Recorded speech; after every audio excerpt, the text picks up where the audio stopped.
everybody.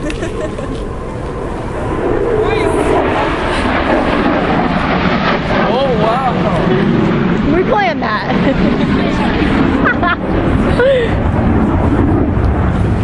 Ladies and gentlemen, my name is Bryan Griffin and I'm the chairman of the College Pelicans here at the University of Florida.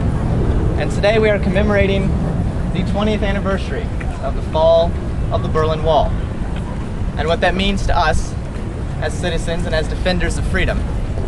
But first, I want to take a moment of silence because today also marks an anniversary in 1938 of the night of Kristallnacht, when the Nazis first perpetrated their heinous crimes against humanity. So please, if you'll join me in a moment of silence for that.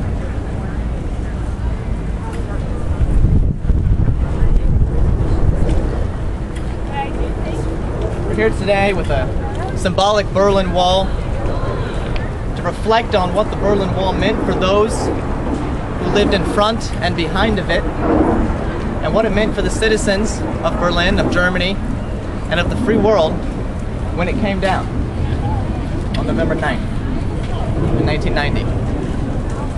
89.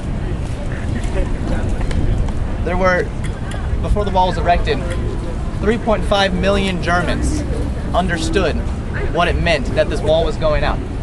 And they fled Eastern Europe, Eastern Berlin. 3.5 million Germans.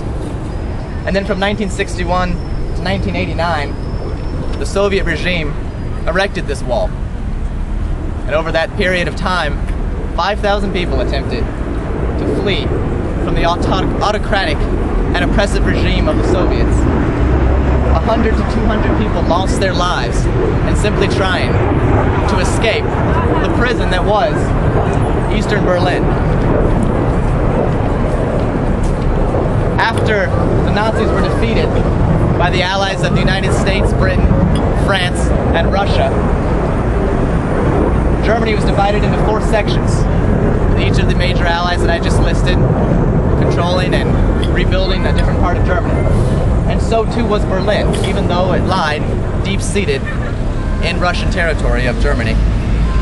From historian Turner Miller's 2000 reflection on the Berlin Wall, within 2 years divisions occurred between the Soviets and the other occupying powers, including the Soviets' refusal to agree to reconstruction plans to make post-war Germany self-sufficient. Britain, France, and the United States and the Benelux countries later met to combine the non-Soviet zones of the country into one for reconstruction and to approve the extension of the Marshall Plan for European reconstruction of Germany. The Soviets did not agree to this.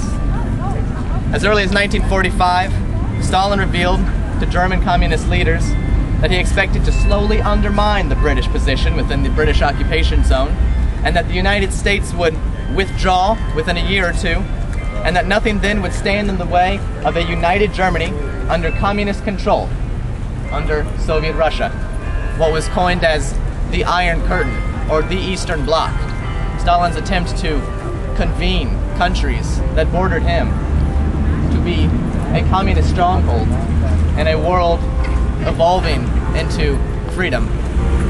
In 1948, following disagreements regarding construction and a new German currency, Stalin instituted the Berlin Blockade, preventing food, materials, and supplies from arriving in Western Berlin. Essentially, he was prepared to cut off those people from freedom and erect a wall to represent his Iron Curtain. Initially, East Germany, before the wall was built, granted visits to allow its residents access to West Germany. However, following the defection of large numbers, as I said, 3.5 million, of East Germans under this regime, the new East German state legally restricted virtually all travel to the West in 1956. Unfortunately, the United States didn't play an active role in preventing this. And as we had worked so hard to defeat the autocratic regime of the Nazis, we let slip right under our nose, as did the entire free world, a wall constructed that virtually stood for the same thing. For oppression, for the forsakement of freedom, liberties, and for communism. During the construction of the wall, the National People's Army and combat groups of the working class, those soldiers stood in front of it, and they had orders to shoot anyone who attempted to defect, without question. According to Hagen Koch, who was a former Stasi officer that worked on the wall. The Berlin Wall was more than 140 kilometers or 87 miles long. In June 1962, a second parallel fence some 100 meters further into the eastern German territory was built. The houses contained between the fences were razed and the inhabitants relocated, thus establishing the no man's land that later became known as the Death Strip. The no man's land was covered with raked gravel, and that rendered footprints easy to notice, enabling officers to see which guards had neglected their task. It offered no cover, and most importantly, it offered clear fields of fire for the wall guards, for anyone who attempted to defect. On June 12, 1987, Ronald Reagan visited Berlin and gave a speech. And in that speech he said the following: "We welcome change and openness, for we believe that freedom and security go together. That the advance of human liberty can only strengthen the cause of world peace. There is one sign the Soviets can make that would be unmistakable, that would advance dramatically the cause of freedom and peace. General Secretary Gorbachev, if you seek peace, if you seek prosperity for the Soviet Union and Eastern Europe, if you seek liberalization, come here to this gate, Mr. Gorbachev.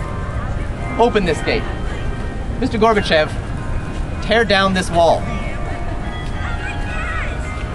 And the wall was torn down. And eventually, after a long and tedious Cold War, the communist regime came to an end. But again, today we reflect on those lives that were lost, the time spent where we were unwilling to act because we didn't recognize the wall for what it was, something that impeded democracy, that was built right after one autocratic regime had fallen to take its place in a power vacuum in Eastern Europe. And today, while we wouldn't let that happen again, we must remind ourselves constantly that walls will be built to impede democracy, even in our own country. We must remember that. We must be constantly vigilant, constantly active in the pursuit of freedom, the defense of liberty. We must not let any more of these walls be erected, or anyone else die under the guise and hoax of communism. I implore you, as citizens of this country, as lovers of freedom and liberty, to live in the pursuit of the fall of the wall. Thank you.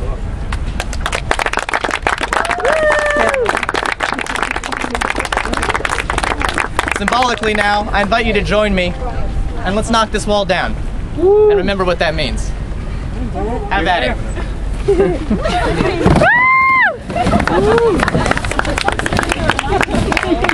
High five for that one.